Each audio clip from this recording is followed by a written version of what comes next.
Welcome to good study. दोस्तों, आज के इस वीडियो में हम ब्रह्मांड और सौरमंडल से जो भी महत्वपूर्ण क्वेश्चन हैं उसको करवाने वाले हैं।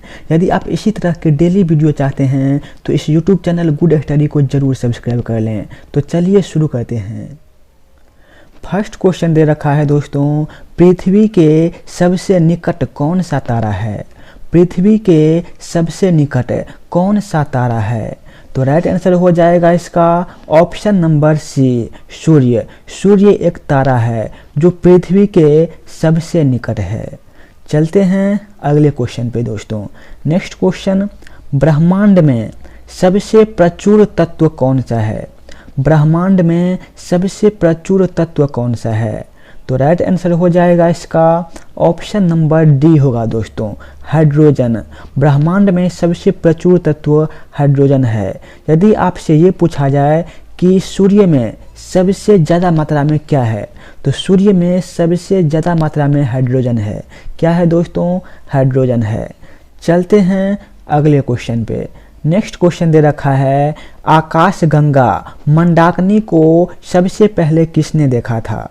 आकाशगंगा मंदाकिनी को सबसे पहले किसने देखा था? राइट आंसर हो जाएगा इसका ऑप्शन नंबर बी, गैलीलियो।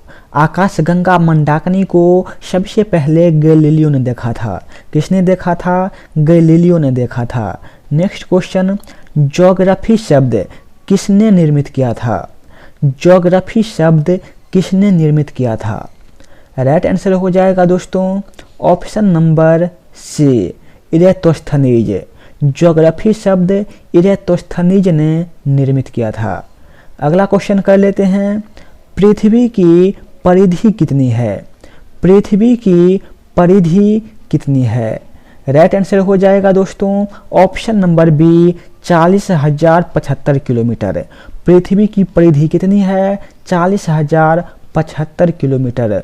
दोस्तों, यदि आप सभी से ये पूछा जाए कि पृथ्वी की त्रिज्या कितनी है, तो इसका राइट आंसर हो जाएगा 6,371 किलोमीटर। कितना है? 6,371 किलोमीटर। यदि आपसे ये पूछा जाए कि पृथ्वी का व्यास कितना है, तो इसका राइट आंसर हो जाएगा 13,742 किलोमीटर। कितना है? 13,742 किलोमीटर। होता क्या है कि पृथ्वी जो है वो पूरी तरह से गोल नहीं है। तो यदि ध्रुव की बात की जाए तो वहाँ पर पृथ्वी की त्रिज्या कम होती है, और यदि भूमध्य रेखा की बात की जाए तो वहाँ पर क्या होता है? वहाँ पर पृथ्वी की त्रिज्या ज़्यादा होती है। चलते हैं अगले क्वेश्चन पे। अगला क्वेश्चन दे रखा है, पृथ्वी को 1 डिग्री घूमने में कितना समय लगता है? पृथ्वी को 1 डिग्री घूमने में कितना समय लगता है? राइट आंसर होगा इसका ऑप्शन नंबर बी, 4 मिनट। पृथ्वी को 1 डिग्री घूमने में 4 मिनट का समय लगता है। चलते हैं अगले क्वेश्चन पे। अगला क्वेश्चन, सी ऑफ ट्रैंक्विलिटी किसका हिस्सा है? सी ऑफ ट्रैंक्विलिटी किसका हिस्सा है? तो राइट आंसर हो जाएगा इसका ऑप्शन नंबर बी, चांद का। सी ऑफ ट्रैंक्विलिटी चांद का हिस्सा है। चलते हैं अगले क्वेश्चन पे।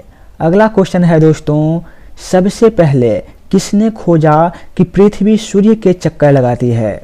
सबसे पहले किसने खोजा कि पृथ्वी सूर्य के चक्कर लगाती है? तो राइट आंसर हो जाएगा इसका ऑप्शन नंबर ए, कोपरनिकस। सबसे पहले कोपरनिकस ने ही सिद्ध किया था कि पृथ्वी जो है ये सूर्य के चक्कर लगाती है। अगला क्वेश्चन, पृथ्वी के सबसे निकट खगोलीय पिंड कौन सा है? पृथ्वी के सबसे निकट खगोलीय पिंड कौन सा है? राइट आंसर हो जाएगा इसका ऑप्शन नंबर सी, चंद्रमा। पृथ्वी के सबसे निकट का खगोलीय पिंड चंद्रमा है। चलते हैं अगले क्वेश्चन पे। किस ग्रह के उपग्रह का नाम गैनीमेड है? किस ग्रह के उपग्रह का नाम गैनीमेड है? तो राइट आंसर होगा इसका ऑप्शन नंबर ए, बृहस्पति। बृहस्पति के उपग्रह का नाम है गैनीमेड। चलते हैं अगले क्वेश्चन पे। नेक्स्ट क्वेश्चन, हमारा सौरमंडल कितने ग्रह से बना हुआ है? हमारा सौरमंडल 8 ग्रह से बना हुआ है। कितने ग्रह से बना हुआ है? 8 ग्रह से बना हुआ है। और दोस्तों ये 8 ग्रह है कौन सब? पहले है बुध, शुक्र, पृथ्वी, मंगल, बृहस्पति, शनि, यूरेनस और नेपच्यून। इसको एक बार रिपीट कर लेते हैं। कौन सब? बुध, शुक्र, पृथ्वी, मंगल, बृहस्पति, शनि, यूरेनस और नेपच्यून। एक नाम और आता है, वो क्या है? प्लूटो। तो हुआ क्या कि 2006 के बाद प्लूटो को ग्रह की श्रेणी से निकाल दिया गया। किसको निकाल दिया गया? प्लूटो को। और प्लूटो को अब बौना ग्रह कहा जाता है। क्या कहते हैं उसे? बौना ग्रह कहते हैं। दोस्तों यदि आप प्रीवियस ईयर के मैथ्स पढ़ना चाहते हैं, जीके पढ़ना चाहते हैं, रीजनिंग पढ़ना चाहते हैं, तो हमारे इस यूट्यूब चैनल गुड स्टडी को ज़रूर सब्सक्राइब कर लीजिएगा। और कुछ ऐसे वीडियो हैं जिनका लिंक हम डिस्क्रिप्शन में दे दिए हैं, तो वहाँ से आप मैथ भी पढ़ सकते हैं, जीके भी पढ़ सकते हैं और रीजनिंग भी पढ़ सकते हैं। तो चलिए अगला क्वेश्चन देखते हैं। पृथ्वी पर दिन तथा रात का चक्र किसके कारण होता है? पृथ्वी पर दिन तथा रात का चक्र किसके कारण होता है? राइट आंसर हो जाएगा घूर्णन के कारण। पृथ्वी के घूर्णन गति के कारण क्या होता है? दिन और रात होते हैं। चलते हैं अगले क्वेश्चन पे। अगला क्वेश्चन, पल्सर क्या होता है? पल्सर क्या होता है? तो इसका राइट आंसर होगा ऑप्शन नंबर ए हो जाएगा, तेजी से घूमने वाले तारे। पल्सर जो हैं ये तेजी से घूमने वाले तारे होते हैं। नेक्स्ट क्वेश्चन, पृथ्वी सूर्य से अधिकतम दूरी पर कब होती है? पृथ्वी सूर्य से अधिकतम दूरी पर कब होती है? राइट आंसर हो जाएगा ऑप्शन नंबर डी, 4 जुलाई को। पृथ्वी सूर्य से अधिकतम दूरी पर होती है 4 जुलाई को। और इसे क्या कहा जाता है? इसे कहा जाता है अपसौर। क्या कहते हैं? अपसौर कहते हैं। और यदि आपसे ये पूछा जाए कि पृथ्वी सूर्य से न्यूनतम दूरी पर कब होती है, तो वो होता है 3 जनवरी को। और इसे कहा जाता है उपसौर। क्या कहते हैं? उपसौर। जब पृथ्वी सूर्य से सबसे नज़दीक आता है तो उसे उपसौर कहते हैं। और जब पृथ्वी सूर्य से अधिकतम दूरी पर होता है तो उसे अपसौर कहते हैं। अगला क्वेश्चन, किस ग्रह का कोई भी उपग्रह नहीं है? किस ग्रह का कोई भी उपग्रह नहीं है? तो इसका राइट आंसर हो जाएगा दोस्तों ऑप्शन नंबर सी, बुध और शुक्र। बुध और शुक्र के कोई भी उपग्रह नहीं हैं। चलते हैं अगले क्वेश्चन पे। अगला क्वेश्चन दे रखा है, क्रमशः सौरमंडल का सबसे छोटा और सबसे बड़ा ग्रह कौन सा है? क्रमशः सौरमंडल का सबसे छोटा और सबसे बड़ा ग्रह कौन सा है? तो इसका राइट आंसर हो जाएगा ऑप्शन नंबर डी, सबसे छोटा ग्रह है बुध और सबसे बड़ा ग्रह है बृहस्पति। सबसे छोटा कौन सा है? बुध। सबसे बड़ा कौन सा ग्रह है? बृहस्पति। चलते हैं अगले क्वेश्चन पे। अगला क्वेश्चन दे रखा है, कौन कौन से ग्रह पूर्व से पश्चिम की ओर घूमते हैं? कौन कौन से ग्रह पूर्व से पश्चिम की ओर घूमते हैं? इसका राइट आंसर हो जाएगा ऑप्शन नंबर बी, वेनस और यूरेनस। तो वेनस और यूरेनस 2 ऐसे ग्रह होते हैं जो पूर्व से पश्चिम की ओर घूमते हैं। और ये जो पृथ्वी है ये पश्चिम से पूरब की ओर घूमती है। कैसे घूमती है? पश्चिम से पूरब की ओर घूमती है। चलते हैं अगले क्वेश्चन पे। अगला क्वेश्चन है दोस्तों, बृहस्पति और शनि के क्रमशः कितने उपग्रह हैं?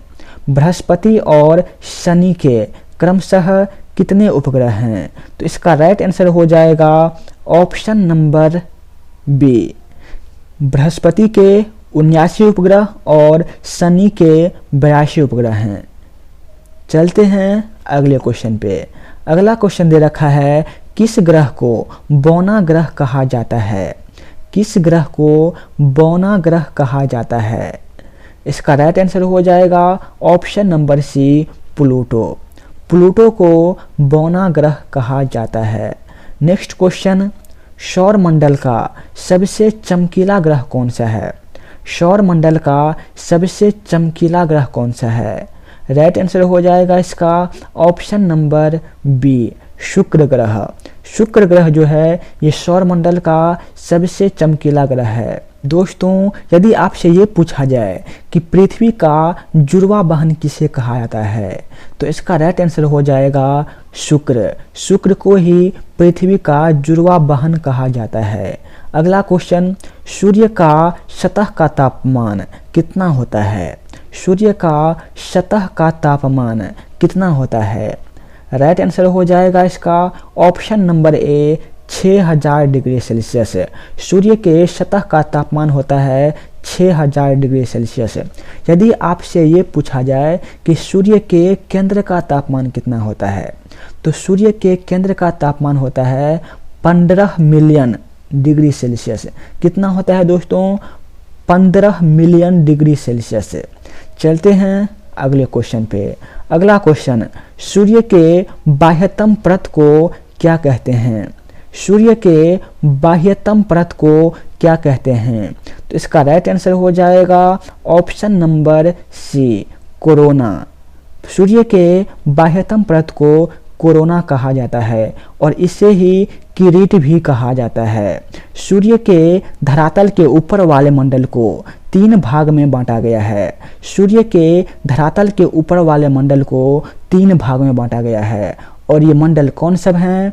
प्रकाश मंडल, वर्णमंडल और किरीट। सूर्य के धरातल को प्रकाश मंडल कहा जाता है। सूर्य के वायुमंडल को वर्णमंडल कहा जाता है। कोरोना सूर्य के वायुमंडल का सबसे बाहरी आवरण है। चलते हैं अगले क्वेश्चन पे। अगला क्वेश्चन, सूर्य की ऊर्जा का स्रोत किस प्रक्रिया में निहित होता है? सूर्य की ऊर्जा का स्रोत किस प्रक्रिया में निहित होता है? तो इसका राइट आंसर हो जाएगा ऑप्शन नंबर बी, नाभिकीय संलयन। सूर्य की ऊर्जा का स्रोत जो है ये नाभिकीय संलयन में निहित होता है। यदि आपसे ये पूछा जाए कि परमाणु बम जो है वो किस में निहित होता है, तो उसमें हो जाएगा नाभिकीय विखंडन और सूर्य जो है ये हो जाएगा नाभिकीय संलयन।